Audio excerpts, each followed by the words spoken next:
attaché, attaché à la croix pour moi et pour moi, attaché à la croix pour moi.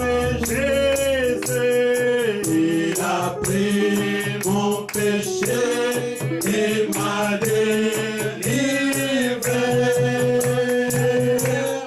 Attaché à la croix.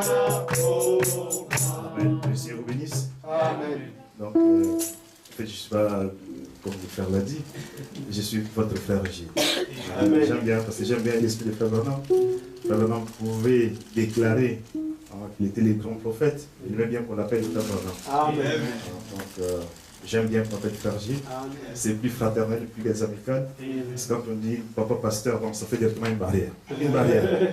Ouais, ça bloque déjà. Moi j'aime bien être avec les gens. C'est pour ça que j'ai dit aux frères, moi je vais chanter parce que j'aime chanter. Ouais. Comme le frère l'a dit, donc on n'a pas trop de temps. Nous allons faire un peu ce qu'on peut. Parce que d'habitude je ne prêche pas instigeant un jour. J'aime bien les détails. Quand je commence quelque chose, je peux prendre parfois 6-7 réunions. Parce que moi j'aime bien les détails. Parce que dans les détails on peut comprendre beaucoup de choses. Alors nous n'allons pas tarder. Nous allons prendre Jean chapitre 3. Jean chapitre 3, nous commençons au verset 22 jusqu'à 34. Après nous irons dans Matthieu 3, 1 à 3 et Luc 17, 20 à 21.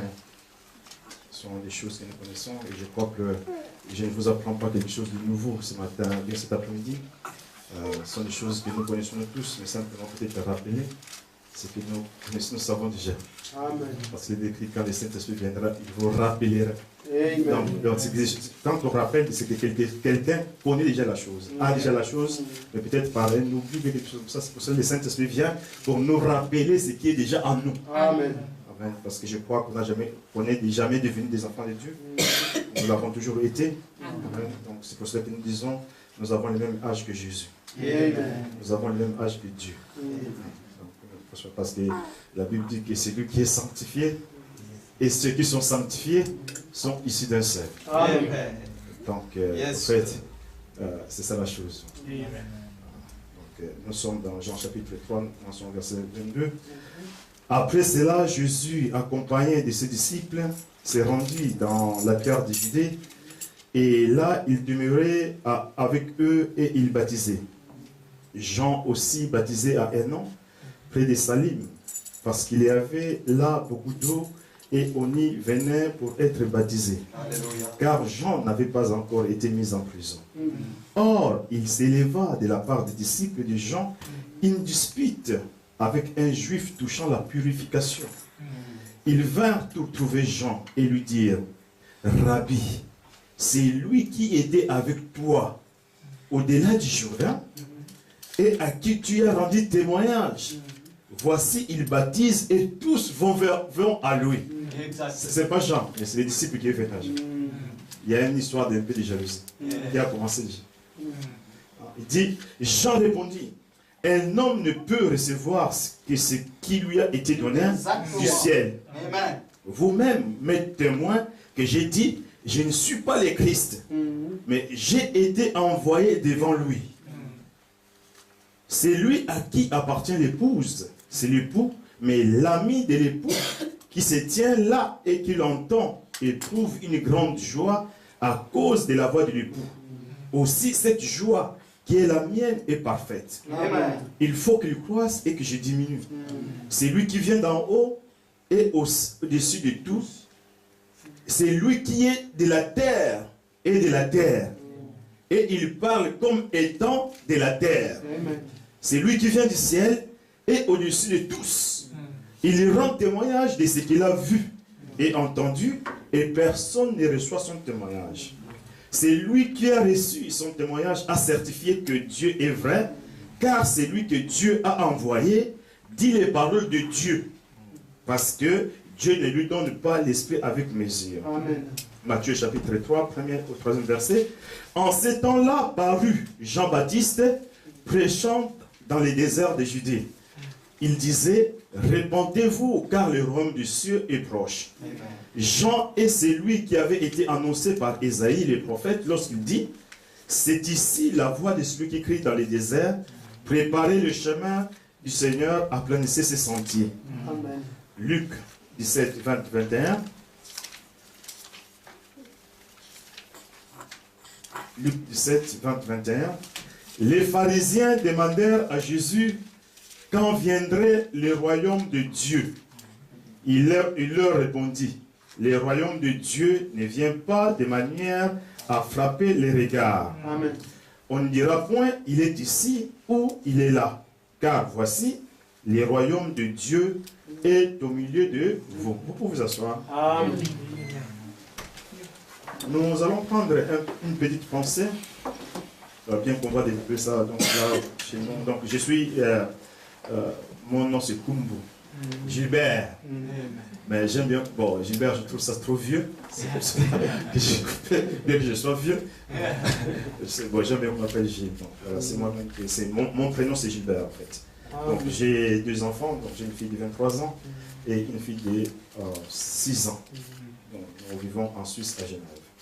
Donc quand vous passerez à Genève, mettre votre argent dans une banque, là je suis là. Je peux vous donner mon nom. Voilà, donc nous allons parler un peu. S'il faut que je donne un petit titre dans ce que nous allons parler aujourd'hui, c'est la montre là, elle est en avance, mais elle ne marche pas. Non, d'accord, ok.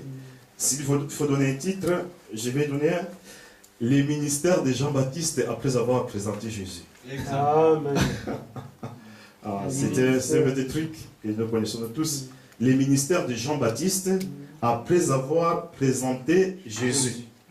En fait, comme nous le savons, que Jean-Baptiste, c'était Malachie 3, donc, dont la Bible parle dans Isaïe 41, si je ne me trompe pas, que c'est lui qui devait préparer la première venue de Jésus-Christ. Amen. Et comme nous le savons aussi, que Jésus-Christ et Jean-Baptiste, c'était une histoire de famille. Donc, ils étaient des cousins. Exact. Donc, ils avaient une différence de 6 mois. Jean-Baptiste, quand les jours du baptême, en fait, il ne savait pas qu'il allait présenter Jésus. Et les gens non plus ne savaient pas, parce qu'en fait, ils pouvaient dire que en fait, c'était un complot. Exact. En fait, ils se sont entendus à la maison, et faisons notre théâtre là. Non, mais c'est que Jean-Baptiste, il a su quelque chose. Parce que c'est lui qui l'a envoyé, a dit que c'est lui sur qui tu verras descendre l'esprit. C'est celui-là. Donc, ce n'était pas quelque chose, une identification physique. Ce n'est pas une identification de la personne. Mais c'était une identification d'un signe. Amen. Donc, quelle que soit la personne. Exact. Donc, quelle que soit la personne, mais la personne sur qui le signe viendra, c'est celle-là qui devait présenter Jésus. Et c'est ce qui s'est passé. Donc Jean-Baptiste a baptisé Jésus. Nous savons tout ce qui s'est passé là, que Jean-Baptiste ne voulait pas baptiser, mais Jésus a dit il a accompli toute la justice. Nous n'allons pas passer du temps là-dessus parce qu'on n'en a pas beaucoup. Mais il y a une chose que je vais tirer notre attention, c'est que 2 personnes, la Bible dit que Frère Branham nous enseigne que Dieu ne peut pas utiliser 2 prophètes majeurs au même moment. Amen. Parce que ça crée de la confusion. Tout comme dans un foyer, bien que nous soyons en Europe, j'ai toujours cru que la maison, c'est l'homme qui est le chef. Amen. Bon, les gens peuvent raconter des histoires, mais nous, ce qui fait foi, c'est la loi divine. Nous croyons, je ne croirai jamais que nous sommes la même chose qu'avec une femme. Les jours que je crois cette chose-là, quand je verrai un homme aller accoucher, là je croirai la chose. Mais tant que nous sommes là, l'homme reste le chef de la femme. Qu'on le veuille ou pas, excusez-moi, j'ai parfois des termes crus. Qu'on le veuille ou pas, que les autorités disent quoi qu'ils veulent, que la société dise quoi qu'ils veulent, mais nous, ce que Dieu a dit, c'est ce que nous croyons. Amen. Donc, et nos sœurs, nous sommes vraiment, vous m'excuserez, mais l'homme reste le chef de la femme. Amen. Voilà.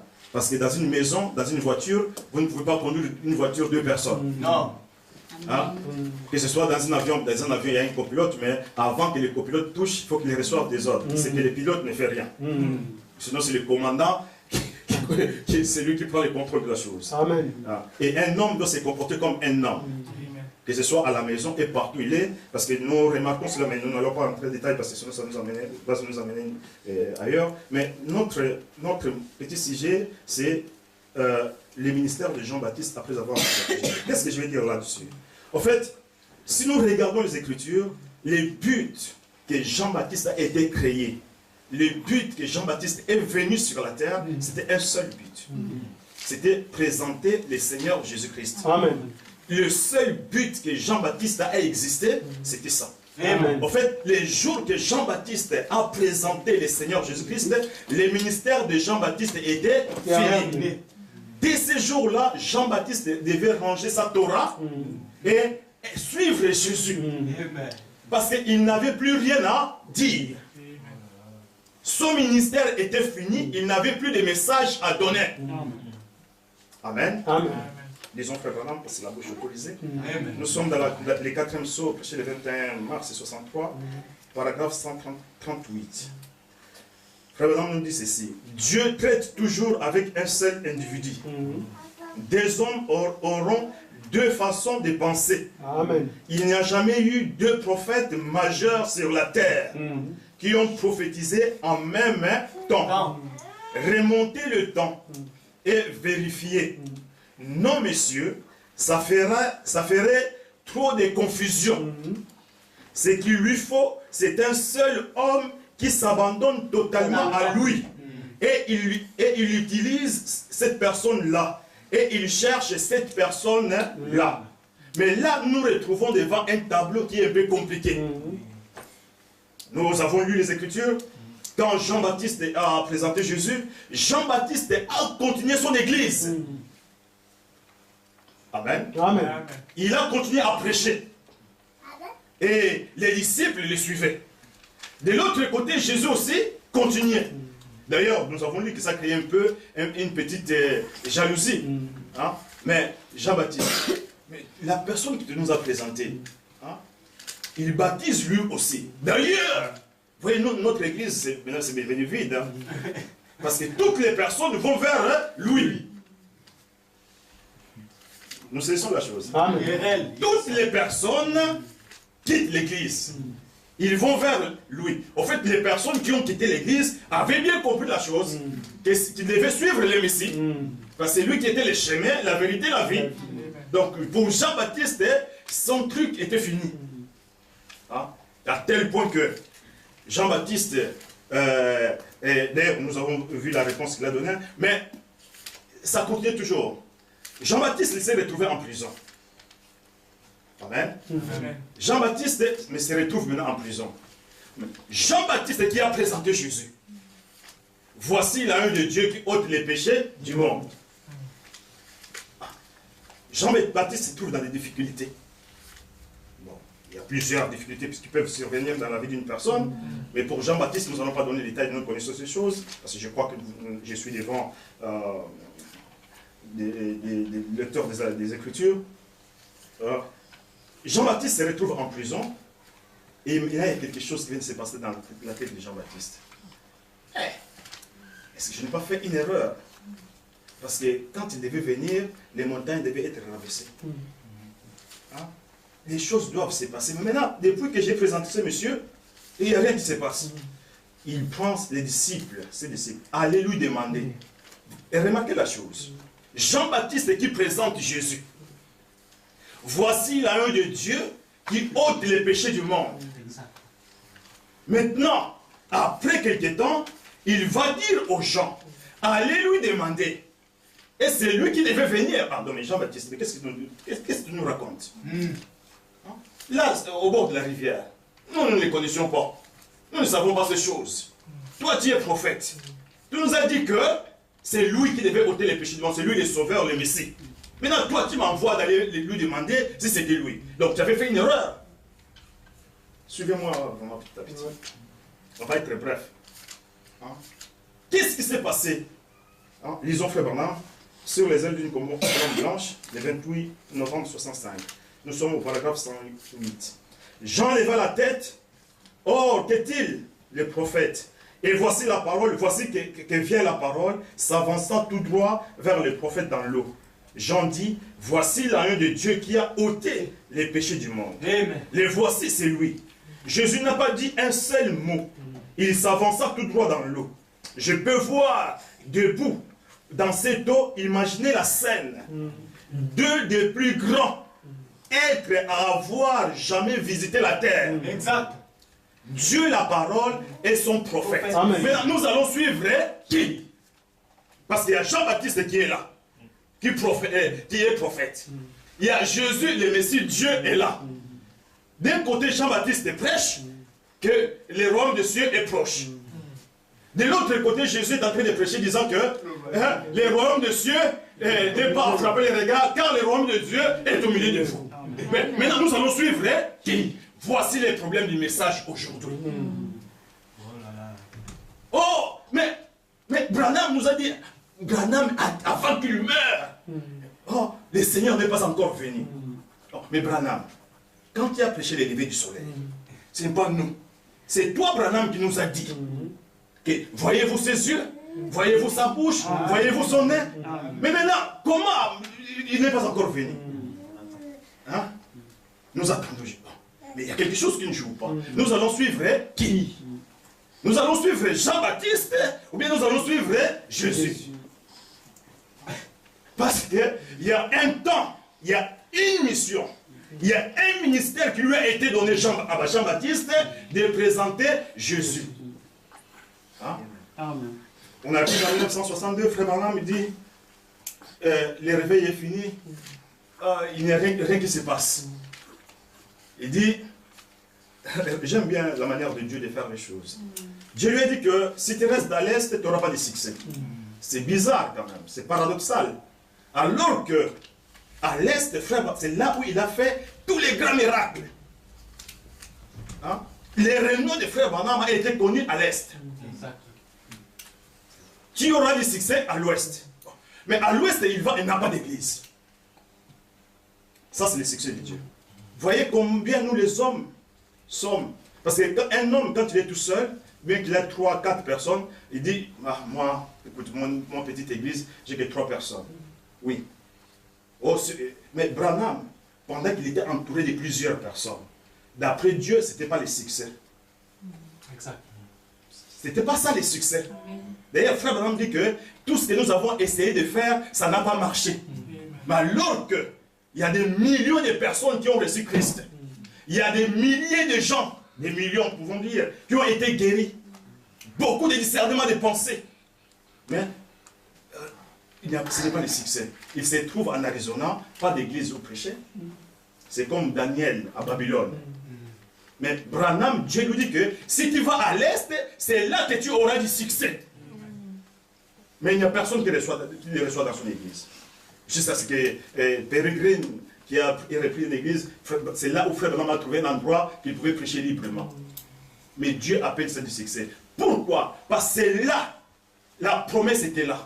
Amen. C'est là, donc la parole, ces messages, comme nous les disons souvent, frères et sœurs, les messages ici n'est pas le pentecôtisme.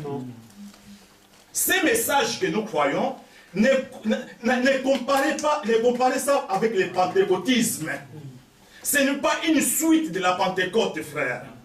L'âge pentecôtiste était déjà fini. Amen. Les messages ici, c'est autre chose. Amen.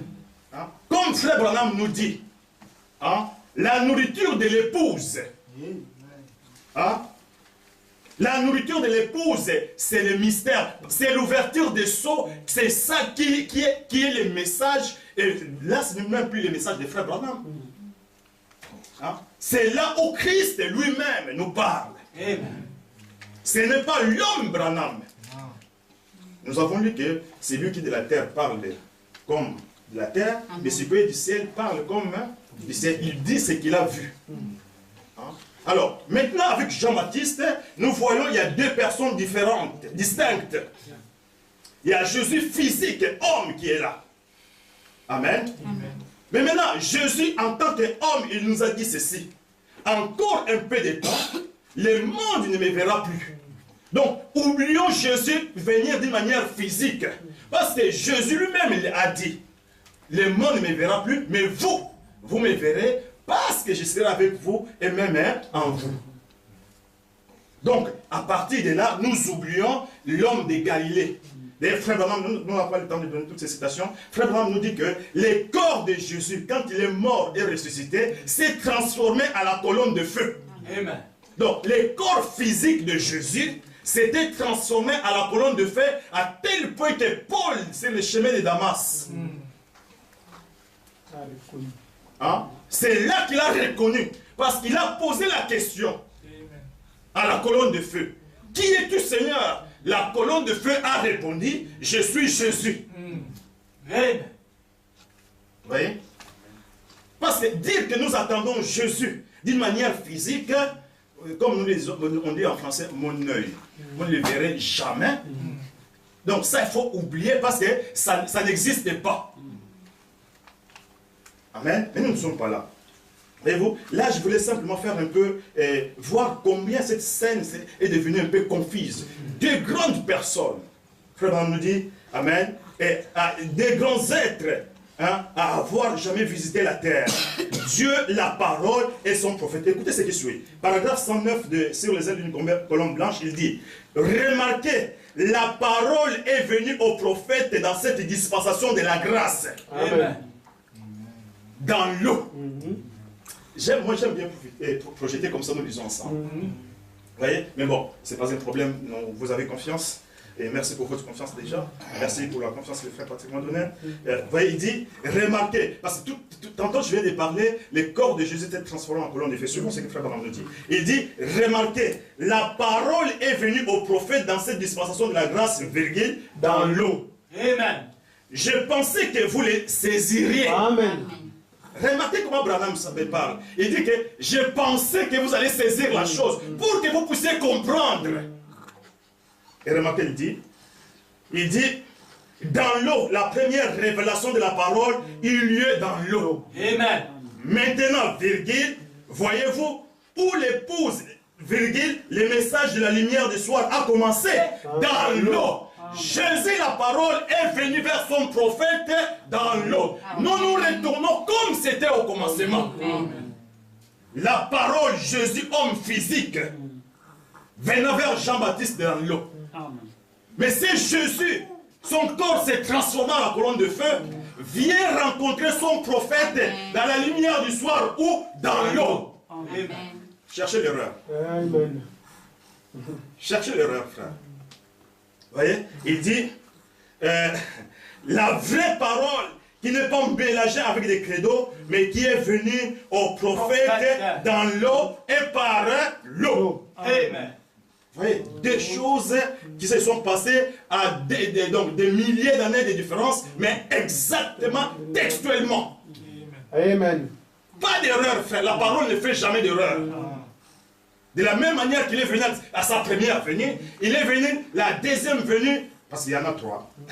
Non, on ne va pas développer, il y en a trois. Mais la deuxième venue, parce que quand on parle de l'enlèvement, on parle de la colonne de feu pendant la nuit. Mais nous ne sommes pas là, parce que ça ferait, je risque de rater l'avion. Oui. Alors, mais simplement, nous devons faire simplement remarquer que le message que nous croyons, frère, est parfait. Amen. Que les gens disent ce qu'ils veulent, excusez-moi, on s'en fout. Ce qui fait foi, c'est quoi? C'est que Branham nous a dit. C'est vrai que Branham nous a dit que Jésus n'est pas en nous. Nous attendons Jésus. Nous attendons ceci, cela. Mais c'est pour cela, frère, nous ne sommes pas autant seulement d'écouter les bandes. Faire passer les bandes derrière la chair, c'est pas un problème, ça ne dérange personne. Mais moi, je crois que toute personne qui aime ce message écoute les bandes tous les jours. Je n'ai pas un moment qu'on puisse me dire qu'il faut écouter les bandes. Moi, parce que j'aime les messages, j'aime mon prophète, je l'écoute tous les jours. Quand je suis dans ma voiture, j'écoute que Frère Branham. Donc, je n'ai pas besoin qu'une personne puisse me dire d'écouter Frère Branham. Parce que c'est naturel, c'est automatique. Et pour tout croyant de ces messages, on n'a pas besoin qu'on dise aux gens allez lire les messages. Parce que pour celui qui aime la parole, le message c'est naturel en lui. C'est automatique. Parfois nous parlons sans pas donner des citations, on ne se rend même pas compte de ce que nous disons. Mais quand nous allons vérifier, nous allons voir ce que nous avons dit, c'est la parole. Ah, pourquoi? C'est à cause de manger la parole, à cause d'étudier la parole, tu deviens toi-même la parole. Amen. Vous voyez? Parfois, pourquoi nous donnons parfois des citations? C'est simplement pour taire les critiques, pour que les gens ne critiquent pas. Parce qu'on peut prêcher même sans citation. Amen. Vous voyez? Donc, nous n'avons pas besoin que quelqu'un vienne là, chicote. Non, non. Parce que moi, j'aime mon prophète, j'aime les messages, je veux comprendre des choses. Parce que nous sommes au temps de la compréhension, frère. Oui. Vous voyez? Parce que la nouvelle naissance, tu dois comprendre, c'est ce que Jésus a dit à Nicodème. Hein? Et c'est ce que Daniel a dit. Quand le livre sera ouvert, l'intelligence va augmenter, la sagesse, les savoirs. Donc, nous devons comprendre, frère. Il y a eu un temps que nous croyons, mais après, il faut comprendre ce que je crois. C'est vrai que ce n'est pas la compréhension qui vient avant, mais c'est la foi d'abord. Quand je crois, maintenant, je vais comprendre. Vous voyez? Et là, nous nous retrouvons, amen, il y a deux personnes qui sont les deux grandes personnes qui sont venues là, et au même moment. Alors, il y a deux églises, deux maisons qui sont là. Il y a Jean-Baptiste qui prêche, il y a encore les disciples, il y a Jésus qui prêche, et la majorité des gens vont vers lui. Et maintenant, vous voyez, c'est lui qui t'y a présenté. Donc, pour ces disciples, ils ont vu que c'est comme si Jean-Baptiste était un peu plus grand, quoi, parce qu'il est l'ancien. Hein? Donc, c'est lui qui est le plus grand. Les jeunes, là, qu'on vient de présenter, là, les jeunes, on n'a pas trop confiance. Hein? On n'a pas trop confiance des jeunes, mais c'est lui qui était la vie. Amen. Donc, et Jean-Baptiste et tout le monde dépendait de lui. Amen. Yes. Maintenant, voyons ce qui a suivi. Là, je suis dans la voie du signe, le 13 mars 64, paragraphe 121. Frère Madame prend l'esprit d'Élie. Il est en train de montrer comment l'esprit d'Élie comment cet esprit Élie a agi, comment Jean-Baptiste a agi, comment cet esprit-là a agi. Il dit, la voie du signe 221, et regardez Élie, il avait condamné toutes ces Jézabel au visage fardé de son époque, ces femmes immorales. Et Jean, qu'est-ce qu'il a fait? La même chose avec Hérodias. Amen. Pour tous les deux, ça a été une cause de mort. Maintenant, suivez, 122. Regardez Élie. Après avoir accompli cet important travail, virgule, il était mélancolique. Amen. Élie est parti au bord d'une petite rivière, il était fatigué. Zambé je suis fatigué. Tu vois, prends-moi. Il était, en fait, Élie, il n'avait plus donc l'essence de la vie. Donc, en fait, bon, peut-être, bon, excusez-moi, ça c'est moi qui dis, peut-être il s'est mettait dans sa tête, mais c'est ce que j'ai fait là, et c'est vrai. Hein? Maintenant, je me retrouve tout seul ici. Hein? Il n'y a personne autour de moi, je suis tout seul. Écoute, continue ce que frère Madame dit. Il dit, il s'était couché là-bas et avait prié Dieu de venir le chercher. Amen. Il était fatigué. Jean a fait la même chose et même il était couché là-bas et il a envoyé ses disciples en disant allez lui demander. Et c'est bien lui ou devons-nous attendre un autre? Branham, c'est toi qui nous as dit hein, que Jésus est venu. J'ai une citation là, mais je peux la prendre vite fait. Hein, ça c'est Branham qui nous dit en 1952. Excusez-moi. Et après nous allons continuer simplement. Après, on a encore du temps là. Attendez.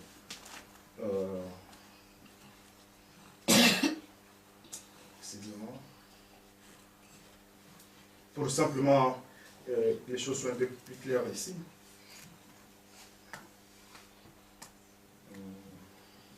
Excusez-moi. Je crois que je vais la trouver tout de suite là.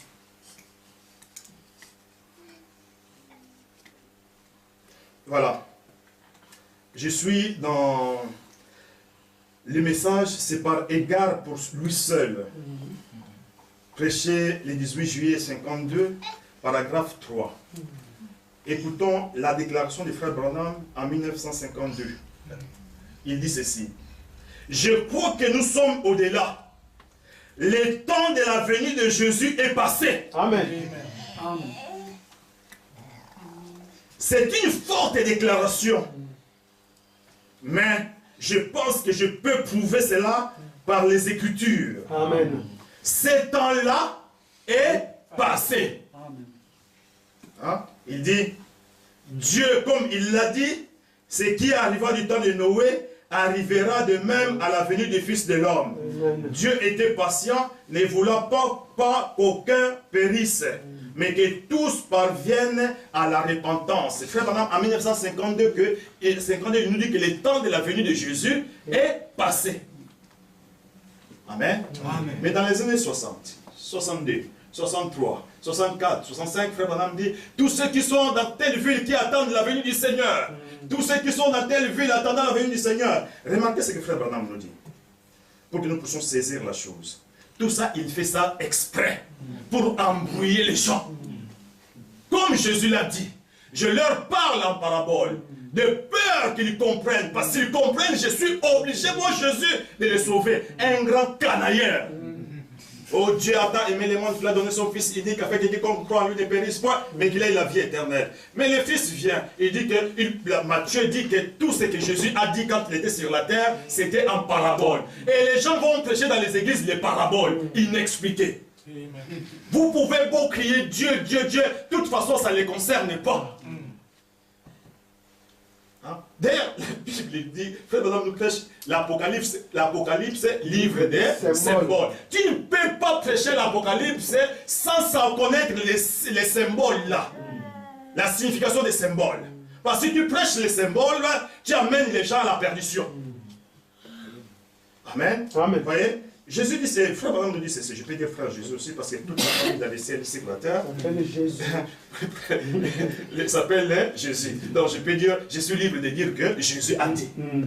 Parce que je peux dire que Jésus est Kadiata. Je ne connais pas vos noms de famille, mais toute la famille, si tu es de la famille de Dieu.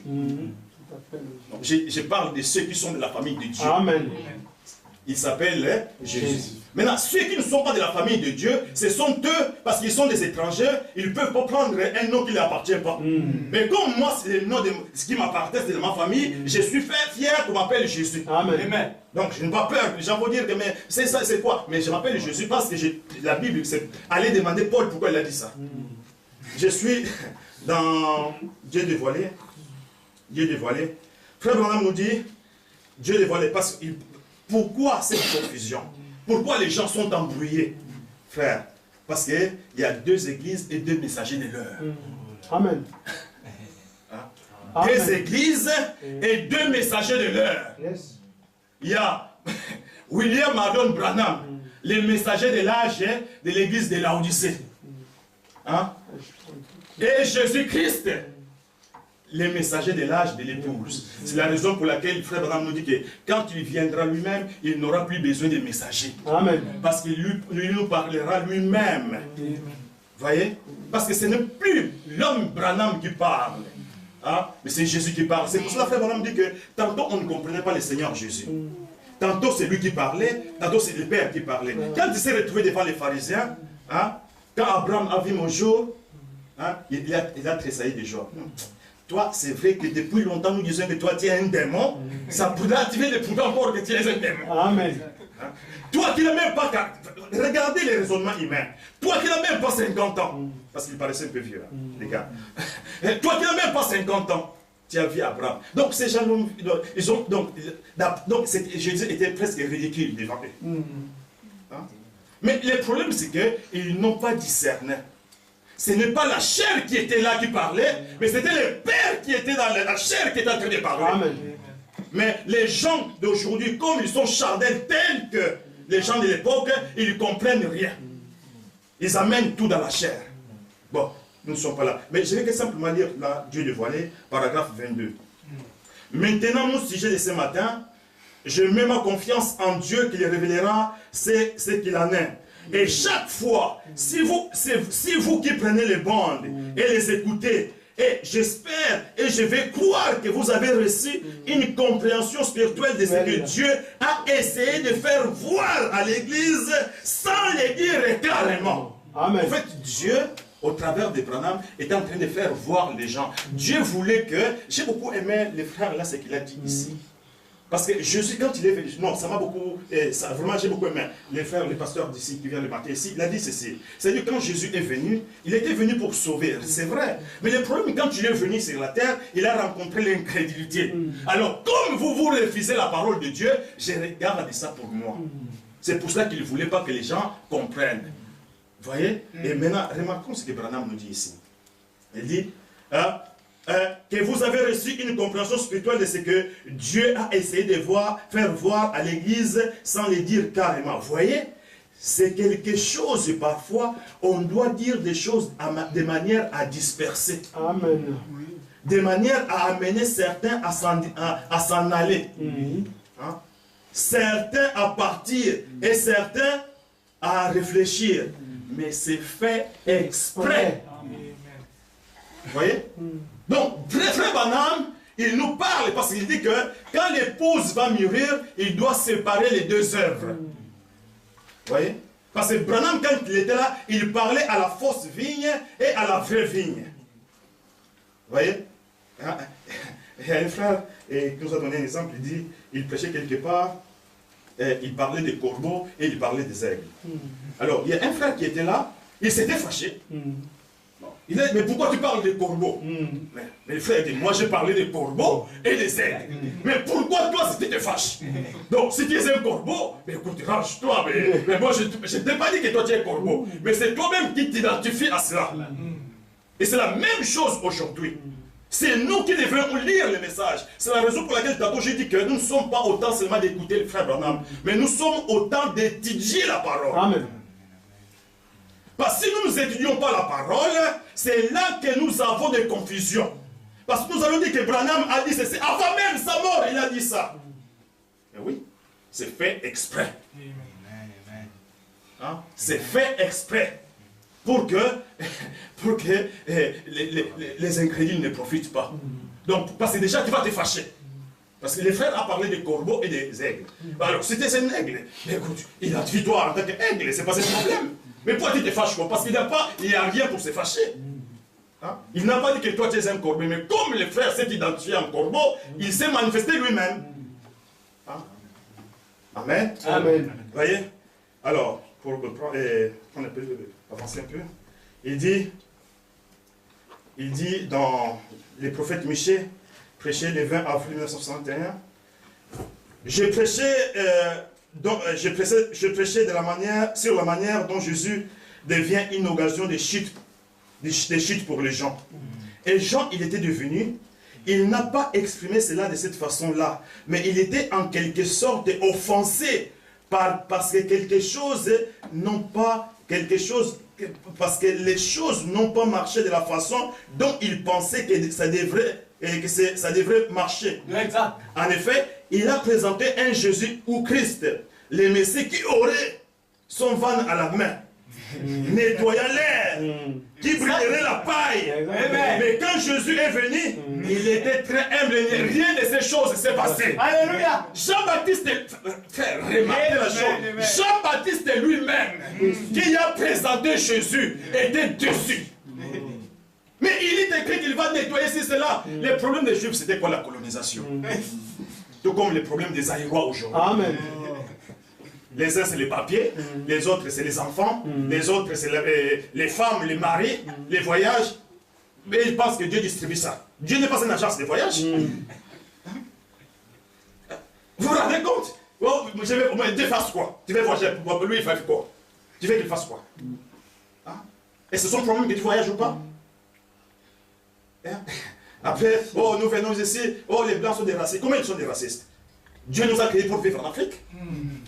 Nous sommes venus ici, nous avons cherché des problèmes nous-mêmes. Maintenant, les gens, comme, oh, mais ils sont chez eux, ils sont chez eux. Yes, sir. Mais là, oh, ils sont des racistes. Mais oui, mais eux, Dieu les a fait ici. Dieu n'est pas fou pour les mettre là. Dieu n'est pas fou pour nous mettre en Afrique. Mais comme nous, parce que nous disons, oh Dieu, je vais voyager, d'accord, viens. Maintenant, quand les gens commencent à t'attiner ici, tu commences à insulter les gens. Mais toi, tu es chrétien, comment tu les insultes? Ils sont des racistes. Vous voyez, c'est ça la chose, frère. Parce que nous, Dieu est devenu comme une automate. J'ai faim, pas coca, tout. Mais même pour que tu prennes le coca, il faut mettre une pièce. Mais nous ne sommes pas là. Jean-Baptiste, les problèmes des Juifs, c'était la colonisation. Pour eux, les messies devaient venir mettre fin à la colonisation. Mais les colons étaient toujours là. Les Romains étaient toujours là. Et ils faisaient toutes ces histoires-là. Les Juifs se sont dit, ah, ils avaient l'espérance. Même frère Jean-Baptiste, ce n'est pas une autre personne, ce n'est pas une brebis, mais Jean-Baptiste est le prophète.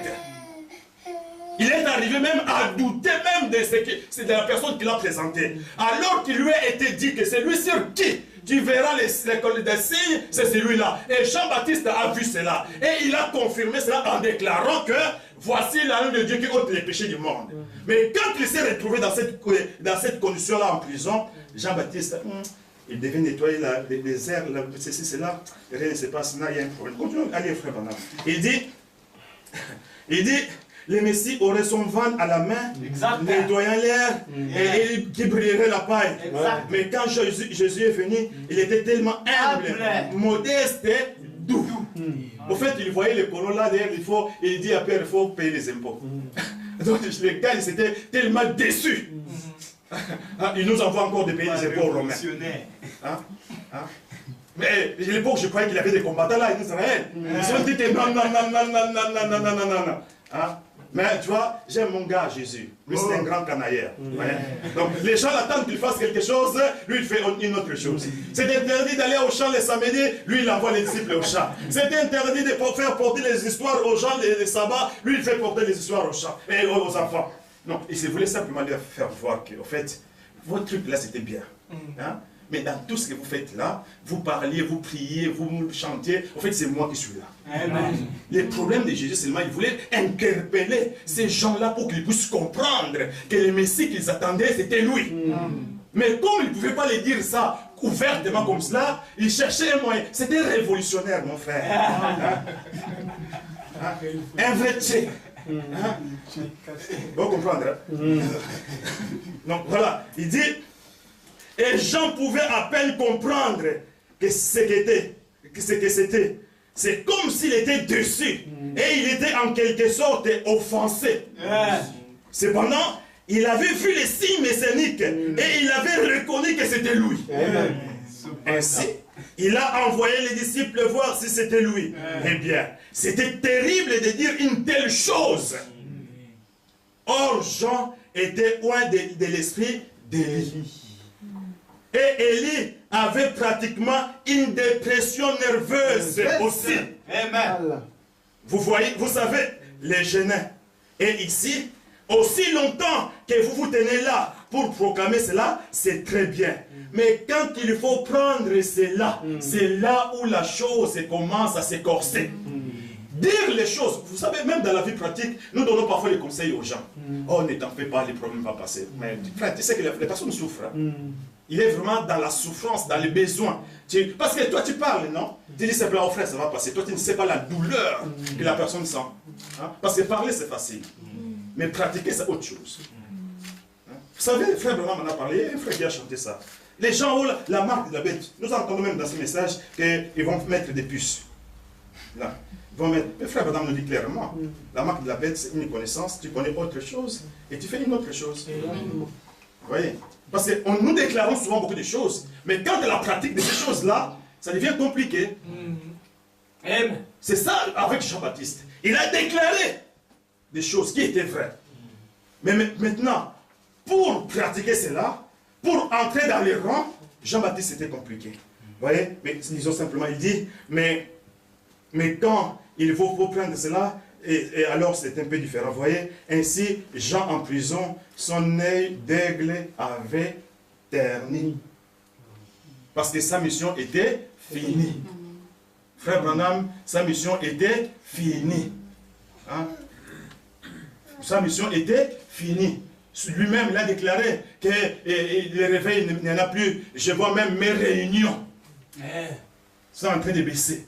Parce que le temps de présenter Jésus, c'était fini. C'est la raison pour laquelle c'est rangé du côté de Jésus. Il y a trois choses qui doivent arriver. Soit c'est la fin de ma vie. Soit il va changer mon ministère. Soit il va m'envoyer au désert pour me oindre et m'envoyer comme qui? Les promis. Amen. Amen. Amen. Et les problèmes avec nous aujourd'hui, c'est ça les problèmes, parce que la colonne de feu est venue s'incarner. Excusez-moi du terme, parce que les gens n'aiment pas ce terme-là, mais nous, ça ne doit pas nous faire du mal. La colonne de feu, Dieu. Parce que la colonne de feu, ce n'est pas Dieu. La colonne de feu, c'est l'enveloppe que Dieu a fait pour que les gens puissent le voir. Mais regardez ce Jésus que Jean-Baptiste a présenté. Il a dit que moi et les pères viendront à vous. Donc Branham venant nous dire, voilà toute ma vie, j'ai voilé la colonne de feu en moi. C'est-à-dire que cette parole que Jésus-Christ a dit, s'est accomplie là. Et la colonne de feu. Et celui qui était dans la colonne de feu était voilé dans un homme. C'est ça la différence des gens. Aujourd'hui, nous ne pouvons pas faire, je dis bien nous. Nous ne savons pas faire la différence. Tantôt c'est les pères qui parlent, tantôt c'est Branham qui parle. Tantôt c'est Jésus qui parle, tantôt c'est les pères qui parlent. Vous voyez? Les ministères de Jean-Baptiste, après avoir présenté Jésus, ça a amené quoi? La confusion. Amen. Mais les ministères de Branham, après avoir présenté Jésus, ça amène quoi? La confusion. Nous l'avons lu, c'est lui-même. D'ailleurs, lui, il l'a dit, donc il l'a fait consciemment. Nous avons lu, non? Amen. C'est fait exprès. Donc lui, il a embrouillé les gens pour que les corbeaux se fâchent. Mais pour que les aigles puissent se réjouir. Vous voyez? C'est ça la chose, frère. Et les aigles ont vu, se réjouissent. Alors pour finir, il y a beaucoup de choses. Il dit, j'en ai compris, donc je suis une étape, je vais finir là-dessus parce que sinon, j'ai fait combien de minutes? J'ai encore le temps. J'ai encore le temps? Je suis dans l'état. Non, il y a encore le temps. Parce qu'on doit quitter à 30. Ah ouais? Ok. Donc, parce que je voulais respecter. Pour l'aéroport. Je voulais respecter. Mais ce n'est pas encore 45 minutes. Non. D'accord. Ne t'appuie pas sur ton propre intelligence. Paragraphe 98. Jean ne comprenait pas. Alors il a envoyé quelques-uns de ses disciples voir Jésus. Pour lui demander s'il était réellement celui-là. Écoutez, frère madame, ce qu'il dit. Comme c'était déshonorant pour Jésus. Exact. Comme c'était déshonorant pour Jésus. Après que ces prophètes s'étaient tenus là, dans l'eau, avec la parole de Dieu, qu'il avait dit, je l'ai reconnu parce que j'ai vu le Saint-Esprit comme une colombe, Dieu descendre du ciel comme une colombe et entrer en lui. Et j'ai entendu une voix qui a fait entendre du ciel ces mots, c'est lui-ci est mon fils bien-aimé. Et après ça, Jean a dit, allez lui demander si réellement c'était lui. Frère, c'était une scène horrible, donc Jésus pouvait dire, mais en fait, ce gars-là m'a trahi. Mais oui. Il pouvait dire, ce gars-là m'a trahi, il n'est pas sérieux. Jean-Baptiste, toi vraiment. Ouais, fais-nous ça avec le langage d'aujourd'hui. Exact. Donc toi, tu m'as trahi. Tu m'as présenté devant les gens. Et maintenant, donc ça prouve, comme Marie, il a témoigné que le Saint-Esprit m'a couvert et j'ai conçu. Maintenant, il va dire devant les machins trucs que il va dire à ces gens-là, oh, mon père et moi te cherche. Oh. Donc, ça dit que, en fait, Marie, maintenant tu vas te dire la vérité. Vous avez fait des bis comme ça, et puis tout ça parti, maintenant tu viens, tu vois ton tuyau. C'est ça, en fait. En fait, c'était ça la chose. Exact. Parce que lui, c'est elle qui avait donné les témoignages. Que c'est le Saint-Esprit qui m'a couvert. Et j'ai conçu. Maintenant, ces jours-là, il a contredit. Ils ont dit, tu vois, nous on savait. Parce que vous, les jeunes d'aujourd'hui, là, on vous voit toujours avec Marie, là, Joseph, il y a même quelque chose de louche. D'ailleurs, ces jours-là, on vous a vu dans un coin là. Donc là, elle a confirmé que non, ils ont fait des petits trucs là, pas corrects, avec Joseph, avant le mariage. Donc ça confirmait leur manière de voir les choses, que c'était un bâtard, ou bien il est né hors mariage. Vous voyez, c'était toujours déshonorant. Mais j'aime bien notre gars là, vous voyez, notre Tché. Donc lui, il a dit que mon père et ma mère sont ceux qui écoutent ma parole. Directement. Donc il s'en fichait carrément de sa mère. Aujourd'hui, tu dis ça à ta mère, mais tu es foutu. Et surtout, si tu vas en Europe et on ne te donne pas de papier, tu vas dire que ta mère devient sorcière. Non, ne croyez pas ces histoires. Amen. Vous voyez, Jean ne comprenait pas. Il dit, comme c'était déshonorant pour Jésus, après que ces prophètes s'étaient tenus là, dans l'eau, avec la parole de Dieu, qu'il avait dit, je l'ai reconnu parce que, ainsi de suite. Il dit, et après ça, Jean a dit, allez lui demander si réellement c'était lui. Ou devons-nous en attendre un autre. Vous voyez, frère, quand nous regardons cette histoire-là, nous regardons Frère Branham, nous voyons la même chose. Exact. Hein? Tous ceux qui sont à New York, qui attendent la venue du Seigneur. Mais Branham, toi, tu nous as dit, avec, nous sommes dans, aujourd'hui cette écriture est accomplie, avec une douzaine d'évidences. J'ai lu les écritures avec une douzaine d'évidences. Nous sommes la génération qui devait voir la venue de Jésus sur terre. Et je vous dis que cette écriture s'est accomplie devant vous. Amen. C'est toujours Branham. Mais après ça, 1905, on nous attendons Jésus. Jésus, quand il va venir, quand ceci se passera, quand l'enlèvement se passera, il nous dit, oh, j'ai entendu maintenant, je vois 109. Il dit que, non, 181, il dit que quand vous voyez les derniers signes, les discernements des pensées et des intentions du cœur, cela devait catapulter vos âmes dans la gloire. Nous sommes allés voir dans les dictionnaires. Nous avons étudié le mot catapulter. Nous sommes allés voir que c'était un mot militaire. Tu vois, dans les portes des avions. Amen. Dans les portes des avions. Parce que normalement, un avion de cette envergure-là ne pouvait pas décoller dans une distance courte comme cela. Mais sous la plateforme-là, il y a un petit bouton qu'on appelle catapulteur. C'est-à-dire que quand on appuie ce bouton-là, c'est ça qui donne la puissance pour faire voler l'avion. Et Frère Branham nous dit que quand nous voyons ces derniers signes, les discernements des pensées et des intentions du cœur, parce que c'est ça qui change les corps, c'est ça qui enlève pendant l'âge des cancers, au temps de la colonne de feu. Cela devait catapulter vos âmes dans la gloire. Cela devait vous enlever. Vous voyez, hein? C'est toujours Branham qui dit, oh, en 1965, nous attendons l'enlèvement. Et les gens, quand ils disent ça, c'est ça le problème. Nous, là-bas, on avait prêché un match sans arbitre. Vous savez, un match sans arbitre, il faut être fort. Parce que tu n'es pas fort, mon cher. Donc, on doit grec quoi, tu as ça, on comprend. Donc, tu vas, parce qu'il n'y a personne qui va siffler. Quand tu marques de toi, tu te fatigues, quand tu peux jouer pendant des jours, personne qui siffle. C'est là où nous sommes aujourd'hui.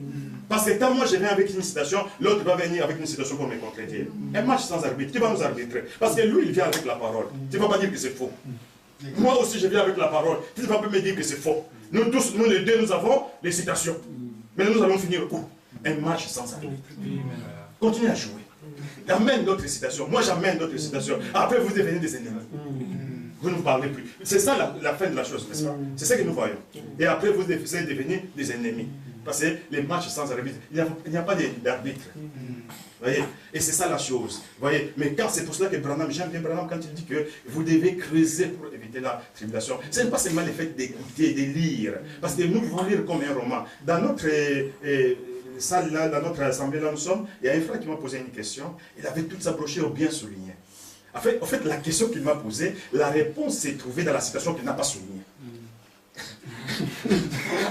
Donc, quand il est venu, il m'a approché, il m'a posé la question. Je lui ai dit, frère, mais écoute, excuse-moi, mais regarde la réponse. Justement, tu as souligné toute la page, sauf une citation que tu n'as pas soulignée. C'était ça la réponse. Vous voyez? Parce que quand nous lisons souvent, frère, soyons honnêtes et sincères envers nous-mêmes. Quand tu lis, mais tu écoutes quelque chose, les pensées sont loin. Soyons sincères et honnêtes. Tu es en train de lire, bien tu écoutes. Souvent, quand on écoute, parfois on fait autre chose. Et parfois on a oublié qu'on est en train d'écouter quelque chose. Ce n'est pas comme ça, frère. La parole, aujourd'hui, il faut l'étudier. Vous voyez? Il faut sonder les Écritures. Tu amènes, donc il faut qu'on soit capable de prendre des citations qui se contredisent. Vous voyez? Et donner quelque chose de correct, de cohérent. Vous voyez? Moi, je parle souvent là de kizobazoba. Vous savez, le kizobazoba, c'est quoi? Quand un couturier, un tailleur, a besoin de faire une chemise, bien une robe, ils ont des patrons. D'accord? Ils ont des patrons, il vient poser son patron sur le tissu. Il coupe parce que c'est ça qu'il a besoin. Et toutes les autres choses, ce n'est pas que le tissu n'est pas bon. Ce n'est pas que le tissu est pourri. Non, le tissu est bon. Mais le problème, c'est que les tailleurs n'ont pas besoin de cela. Vous voyez? Et maintenant, chez nous au Congo, ils font quoi? Ils prennent ça, ils mélangent et des wax, et des super soso, et des super chinois, et machin truc, ils mélangent ça, ils appellent ça les zobazoba. Kizoba-zoba, donc il s'habille en Kizoba-zoba. Donc on ne sait pas c'est quel tissu là. C'est wax hollandais, wax chinois, on ne sait pas se mélanger. Mais le tailleur a besoin des tissus principaux pour faire son habit. Les autres là, si vous ne prenez pas ça, vraiment ça à la poubelle. Ça ne signifie pas que ce n'est pas bon. Mais il n'en a pas besoin. C'est la raison pour laquelle Frère Branham nous a parlé de puzzle. Si vous mélangez les puzzles, vous allez voir une vache brouter l'herbe au-dessus d'un arbre. Vous voyez? Donc il faut tout mettre simplement en place. J'aime bien Frère Branham parce que les titres qu'il donne dans son message, reconnaître son jour et son message. Donc avant qu'une personne puisse être positionnée, savoir les messages qu'il a, il doit d'abord connaître dans quel jour il vit. C'est la raison pour laquelle nous avons beaucoup de confusions aujourd'hui. Oh, nous sommes dans le 7e âge de l'Église. Oh, nous sommes dans les milléniums. Aujourd'hui, moi, j'appelle ces milléniums. Bon, je ne suis pas, pardonnez-moi. Mais c'est des milléniums un peu compliqués. Parce que c'est mélangé. Vous voyez? Mais nous ne sommes pas là. Nous ne sommes pas des doctrines là. Mais nous sommes avec notre ami Jean-Baptiste. Notre ami Jean-Baptiste, voilà ce qu'il a fait à Jésus. Et nous voyons aujourd'hui, heureusement que Frère Branham était conscient de la chose. Il a fait la chose exprès, d'une manière pour disperser les gens. Vous voyez? Amen. Que le Seigneur vous bénisse. Amen.